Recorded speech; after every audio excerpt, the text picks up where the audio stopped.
नमस्कार मित्रांनो, सुख म्हणजे नक्की काय असते या सिरियलमध्ये आज काय घडले आपण ते बघणार आहोत।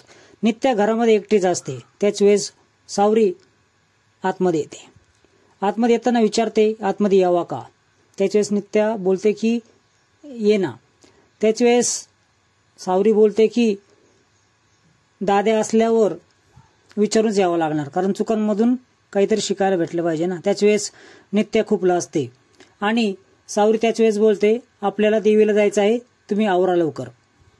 त्याच्यास नित्या बोलते की देवीला जायचं कधी ठरलं। त्याच वेळेस सावरी बोलते की आत्ताच ठरलं आणि आवरा लवकर। नित्या बोलते आवरते लवकर। नित्या मनात विचार करते की लग्नानंतर पहिल्यांदाच देवीला चाललो आहे, जोडीन दर्शन घ्यायची वेगळीच मजा येईल। इकडे घराबाहेर तात्या असतात। पाहुणी तात्याजवळ येते आणि तुमचा मोबाईल घ्या असं बोलते आणि मी येणार नाही असं बोलते। त्याच वेळेस विमल तेथे येते आणि तात्या विमलला बोलतात की अगरे ही येणार नाही असं बोलतीये। त्यावेळेस पाहुणी बोलते की राज बरोबर मी दर्शनाला यायला पाहिजे होतं कुलदेवताच्या, पण आता राज नित्या बरोबर आहे त्याच्यामुळे दोघांना दर्शन घेऊ द्या, मला यायचं नाही, मला यायला जमणार नाही असे कुलदेवताला सांग असं बोलते। त्याच वेळेस पाहुणी बोलते की ज्याच्याबरोबर लहानपणापासून प्रेम केलं आणि तो दुसऱ्याचा झाला आहे तर हे माझ्या डोळ्याला पावत नाही। त्याच वेळेस विमल बोलते की हे सगळं आता तुला मान्य करायला पाहिजे। त्यावेळेस पाहुणी बोलते की जरा वेळ लागल हे मान्य करायला। पाहुणी बोलते की मला आग्रह करू नका, मी नाही येऊ शकणार। त्यावेळेस तात्या बोलतात की बाहेरून दर्शन घे, आतमध्ये नको येऊ। त्याच वेळेस पुन्हा ती बोलते की आग्रह करू नका। विमलचे डोळे देखील पाणावलेले असतात। ही सगळ्याची गुन्हेगार मीच आहे असं बोलते आणि तिला जवळ घेते। विमल निरोप देते की आम्ही जातोय, पण तू तुझी काळजी घे आणि आम्हाला यायला उशीर लागेल, तू जेवून घे।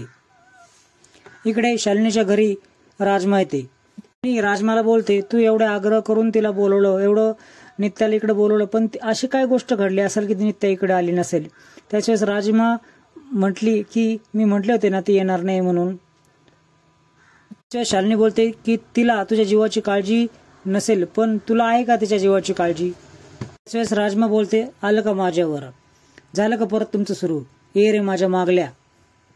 राजमा बोलते की तुमचा माझ्यावर खूप संशय आहे, पण काय करणार। त्याच्यावर शालिनी बोलते खरंच जर तुझ्यावर संशय असला असताना तुला पुढे बोलते की नित्या काय तुमच्या हाताला गावणार नाही, तिचा नाद सोडून द्या असं म्हटल्यावर शालिनी तिच्याकडे बघत राहते। शालिनी आश्चर्यचकित होते। इकडे आदिराजच्या घरी आदिराज नित्या मॅडम अशी घराबाहेर हाका मारत असतो।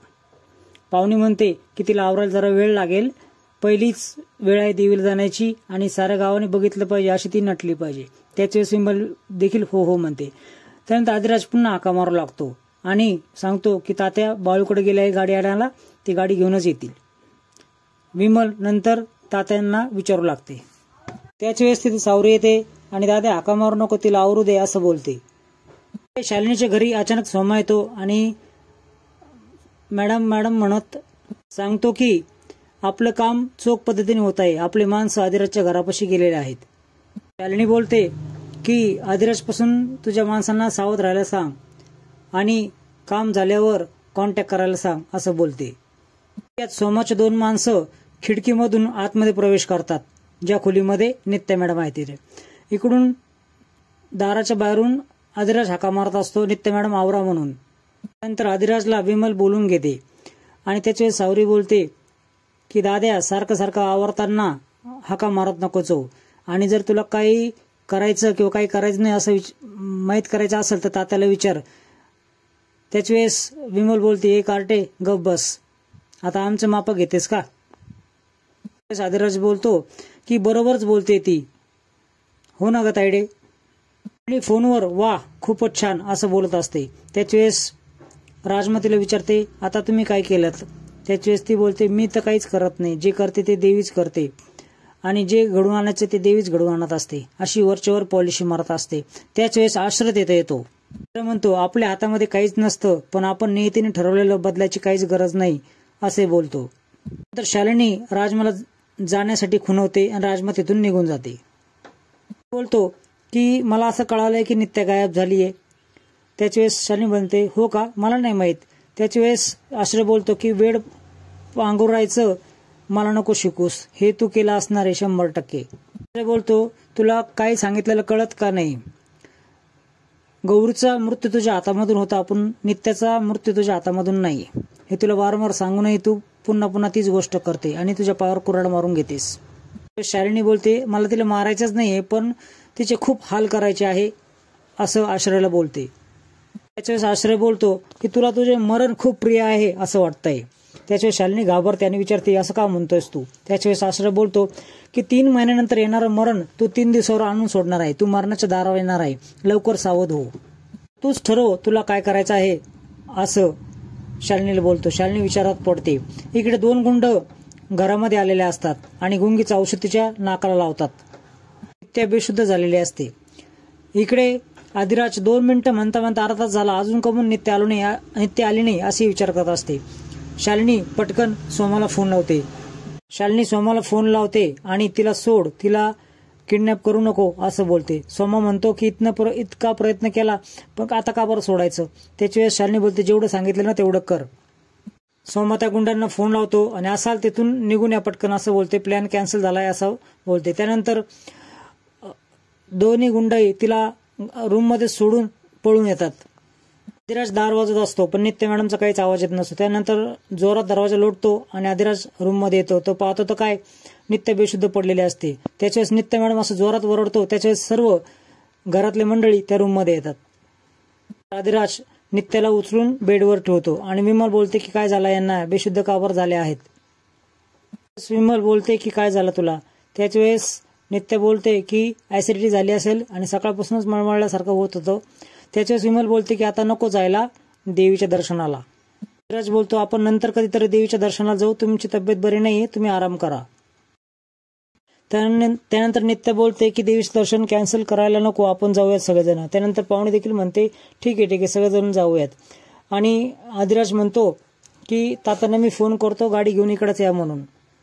अम्मा नित्याजवळ येते आणि हे पित्त वाढलेलं नाहीये, ऍसिडिटी वगैरे काही झालेलं नाहीये, हे वेगळंच काहीतरी असतंय असं अम्मा बोलते. तर ती आम्हाला बोलते, होय खरं आहे, शालिनी माणसं पाठवले होते मला किडनॅप करण्यासाठी आणि तिचंच कारस्थान असणार आहे. या शालिनीचा भेद बघितलाच पाहिजे असं नित्या बोलते. दर्शन घेतल्यानंतर विमल आम्हाला बोलते, बरं झालं तुमच्यामुळे देवीचं दर्शन झालं. त्याच्याच आम्मा बोलते, काही नाही, घडायच्या घटना घडतच असतात. या जोडीने दर्शन घेतलं हे खूप छान काम झालं असं बोलते. वेळेस सावरी बोलते की त्या पाहुणेने आडमुठेपणा केला ना, ती आली नाही ना. विमल ते बोलते की जाऊ दे ना, तिच्या मनात नसेल म्हणून ती नाही आली. त्या विचारात पडलेले असते. त्याच वेळेस आदिराज बोलतो की नित्या मॅडम तुम्ही कसला विचार करताय? त्याच वेळेस नित्या बोलते की कसली तरी संकटाची चाहूल देवी देत होती, हे काय संकट असेल हे मला काही कळत नाही. आदिराज बोलतो, काही होणार नाही, काही काळजी करू नका, तुम्ही उगाच वेगळा विचार करतायत. तात्या टोमणा मारतात की बघ सुनीलला सासूचा आजार लागला. ते बोलते की माझ्यावर तुम्ही आता घसरू नका. त्याच्यानंतर सगळे जोक झाला म्हणून हसतात. एक बाई नित्याला येऊन धडकते आणि तिची पूजेची थाळी खाली पडते. त्याच वेळेस ती थाळी उचलते आणि विचार करू लागते की हा कसला संकेत आहे, नक्कीच काहीतरी अघटित घडणार आहे, काय संकट येणार आहे, त्याबद्दल मला सामर्थ्य दे लढण्यासाठी असं ती बोलते. पुढील भागामध्ये खूप विचित्र प्रकार घडणार आहे. आदिराज लाईट चालू करायला गेला असतो, त्याच वेळेस लाईट गेलेली असते आणि नित्या चापचपत अंधारामध्ये येते. त्याच वेळेस तिच्या पायाला काहीतरी लागतं. तो पाईप असतो आणि तो गॅसचा पाईप असतो हे तिला कळते आणि नंतर तिच्या डोक्यात लगेच क्लिक होते की आज काहीतरी वेगळं घडणार आहे. हा मेणबत्ती लावत असतो. त्याच वेळेस नित्या त्याच्या हातातून काडीपिटी हिसकावून घेते. सर्व घरामध्ये गॅसचा वास येत असतो. वेळेस नित्य सणकण पाहुणीच्या कानामागे देते आणि बजावून सांगते की आजपर्यंत मला त्रास दिला हे मी सहन केलं,